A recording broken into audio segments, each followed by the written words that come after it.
예수님은 제자들과 사마리아 지역을 지나가다가 수가라는 동네에 이르렀습니다.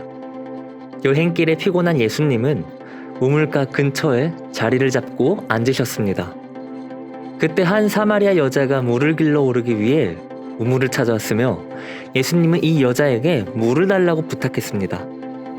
당시 유대 민족과 사마리아 민족 간 갈등과 남녀차별이 심한 상황 속에서 자신에게 말을 건네는 예수님을 보고 깜짝 놀라며 유대인인 당신이 어찌 사마리아 여자인 내게 물을 달라 합니까? 라고 물었습니다. 그러자 예수님은 나의 정체를 안다면 오히려 나에게 물을 달라고 요청하고 생수를 얻게 될 것이라고 말씀하셨습니다. 물을 길어 올릴 수 있는 도구도 없이 물을 줄 수 있다고 말하는 예수님의 이야기를 이상하게 여긴 사마리아 여자는 예수님께 그 생수를 어디서 길어올 것인지 물었습니다. 그러자 예수님은 이 우물에서 나는 물은 평범한 물이며 이 우물에서 나는 물을 마신 사람은 나중에 다시 목이 마르지만 내가 주는 물을 마시는 자는 영원히 목마르지 아니하리니 내가 주는 물은 그 속에서 영생하도록 솟아나는 샘물이 될 것이라고 말씀하셨습니다. 이 말을 들은 여자는 놀라운 물을 마시기를 원했습니다.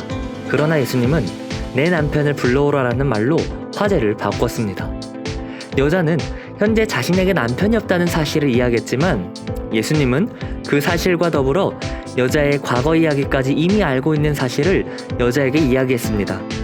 자기에 대해 모르는 게 없는 예수님을 보고 다시 한 번 더 놀란 여자는 내가 보니 당신은 선지자입니다 라고 말하고서 사마리아 사람은 가까운 그리심산에서 예배를 드리는데 유대인은 오직 예루살렘만이 진정한 예배 장소라고 주장하는데 무엇이 옳습니까? 라고 예수님께 물었습니다. 예수님은 하나님께 예배하는 장소는 아무 문제가 되지 않으며 대신 신령과 진정으로 예배드리는지에 대한 여부가 중요한 문제라고 이야기했습니다. 이후 예수님은 자신이 사람들이 기다리던 메시아임을 밝혔으며 이에 놀란 여자는 자기 동네 사람들에게 이 소식을 전달해줬으며 이 여자의 증언을 듣고 많은 사마리아 사람들이 예수님을 이 세상의 구원자로 깨닫고 믿게 되었습니다. 생각할 질문. 예수님이 사마리아 지역을 지나가는 중에 쉬기 위해 멈춘 곳은 어디였는가? 그곳에서 만난 여자에게 무엇을 부탁했는가? 예수님이 말씀하신 생수의 의미는 무엇인가? 그 생수를 마신 사람에게는 어떤 일이 일어나는가? 하나님은 우리가 언제 어디서 예배하는지를 까다롭게 따지는 분인가? 하나님은 어떻게 예배하는 사람을 찾는가? 마음에 새길 말씀.